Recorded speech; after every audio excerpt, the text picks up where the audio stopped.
Okay, before we start to read today, let's do some reviewing. So we've got Tim as the main character, and his brother is Sam.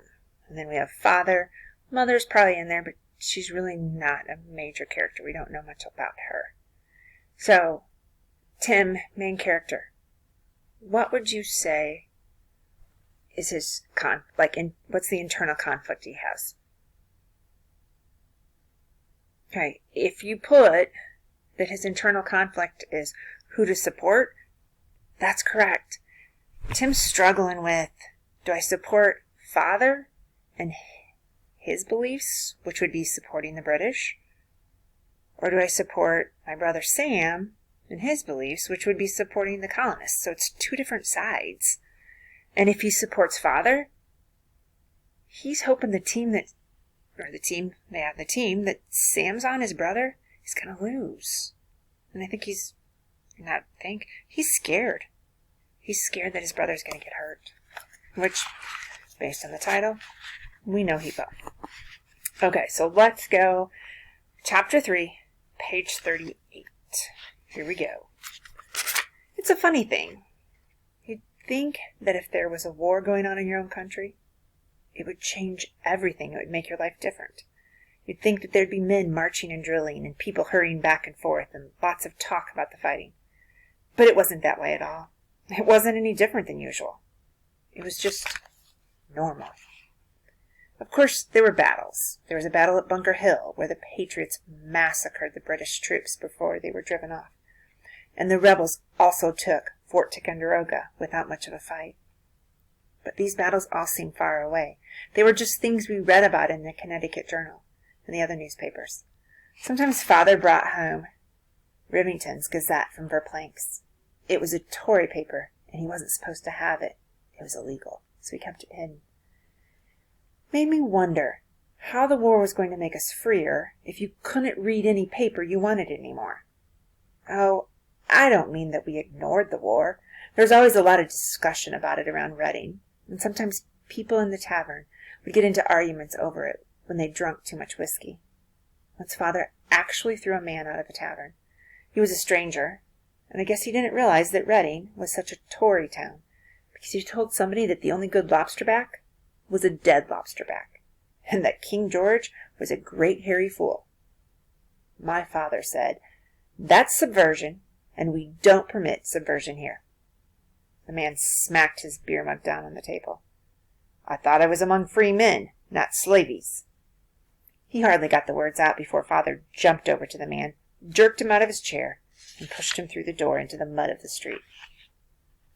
The man lay there on his back, cursing Father. But Father slammed the door, and the man left. I guess he suddenly realized that he was in Tory country. But leaving out things like that, the war didn't affect us much around Reading in that summer of 1775. Except for Sam.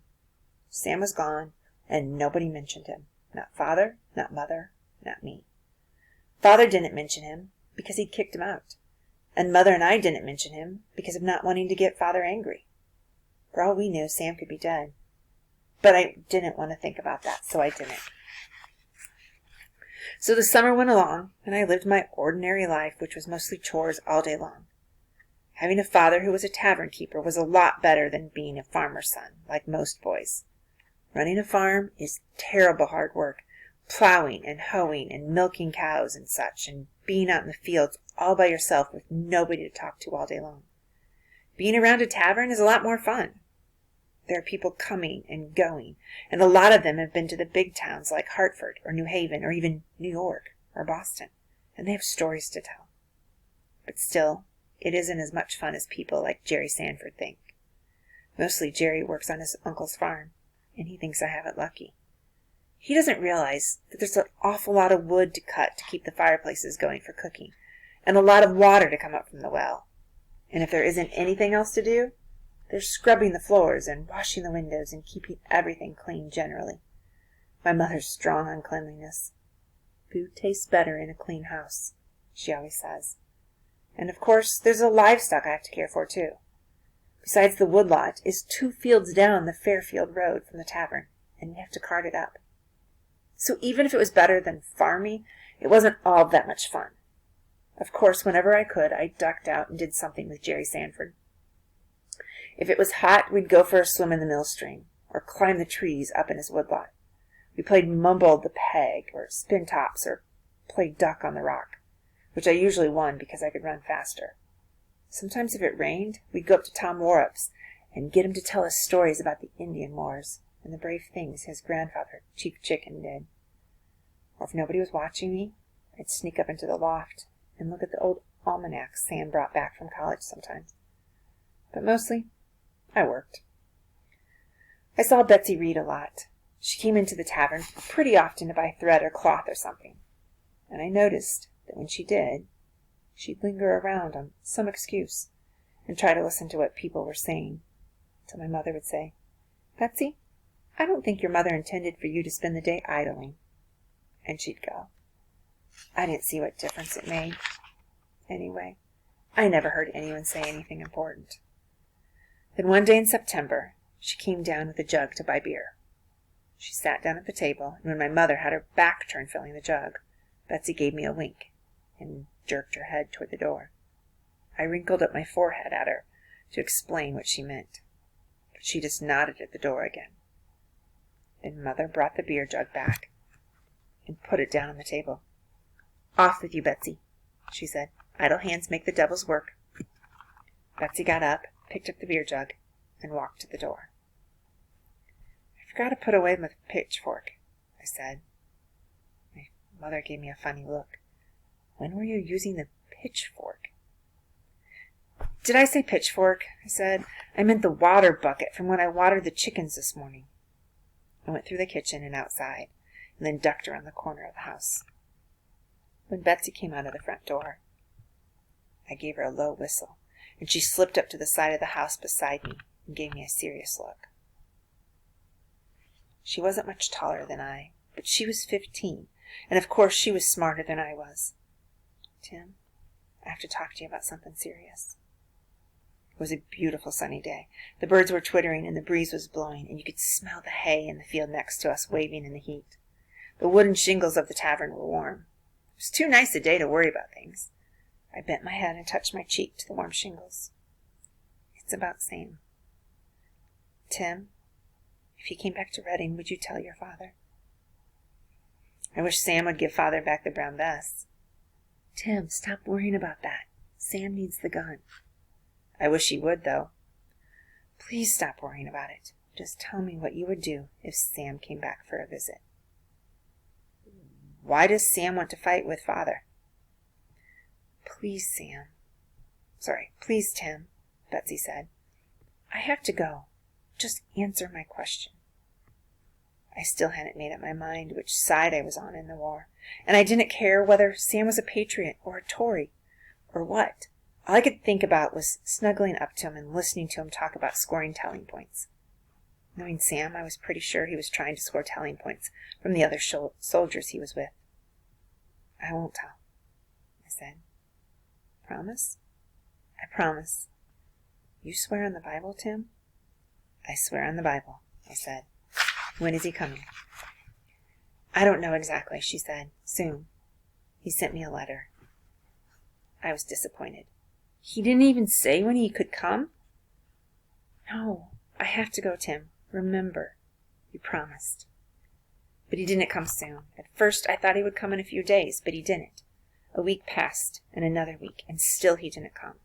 When I saw Betsy at the tavern or in church, I would look at her in hopes she would give me a sign or whisper to me that Sam was coming soon.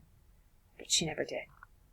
I guess she was scared of having the subject come up in front of grown-ups, especially Father or the other Tories. Once I actually managed to speak to her when she came into the tavern, while Mother was in the kitchen getting some bread for some travelers who were eating lunch. "When's he coming, Betsy?" I whispered. "When?" "Shh. Tim?" she asked. "Hissed. Just shh about it." So I shut up about it, but I couldn't stop thinking about it. I wanted to have Sam there and listen to him talk about the fighting and everything.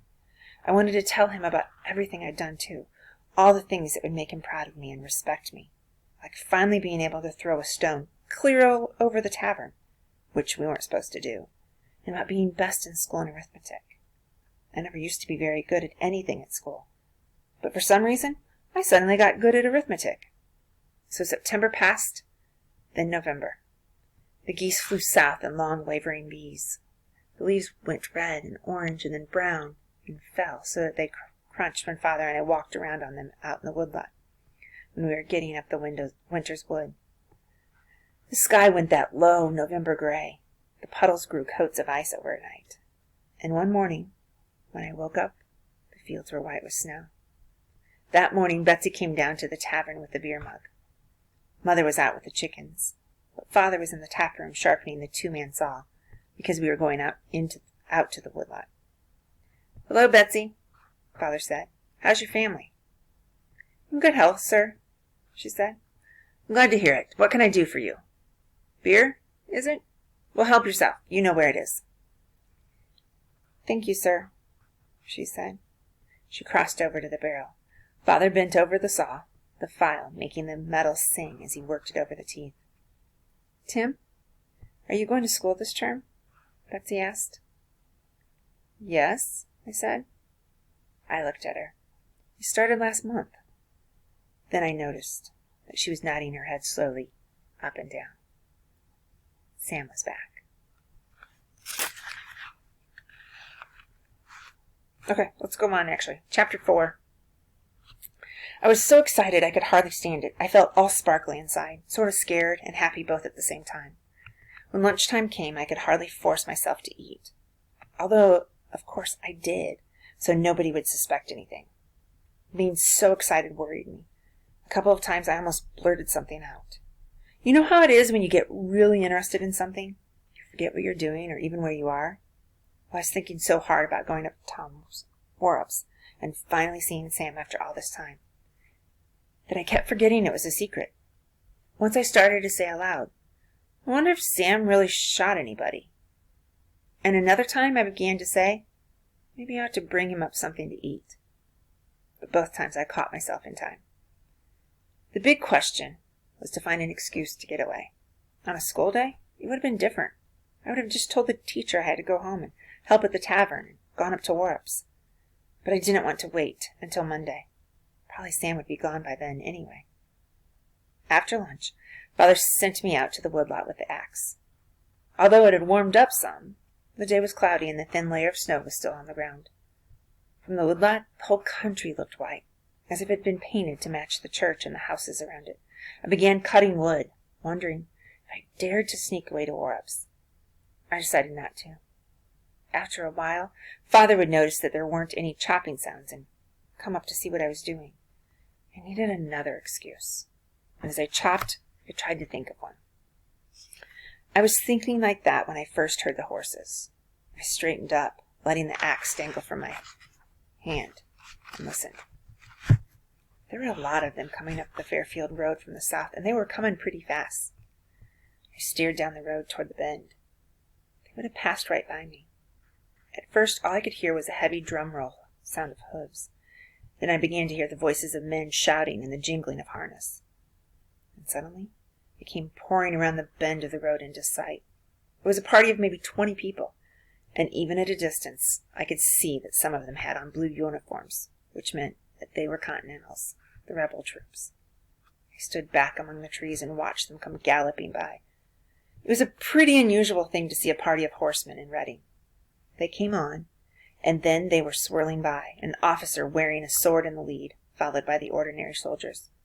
Most of them had brown vests, like ours, slung over their backs. I guess they were mostly from the Fairfield train band. The horsemen pounded on, churning the snow on the road into mud. I kept down in the shadow of the trees, but they didn't pay any attention to me anyway. In a moment, they had swept past. I darted through the trees to the road and looked after them. They pulled up at the tavern. The officer and the 3 men dismounted, and then the rest galloped off.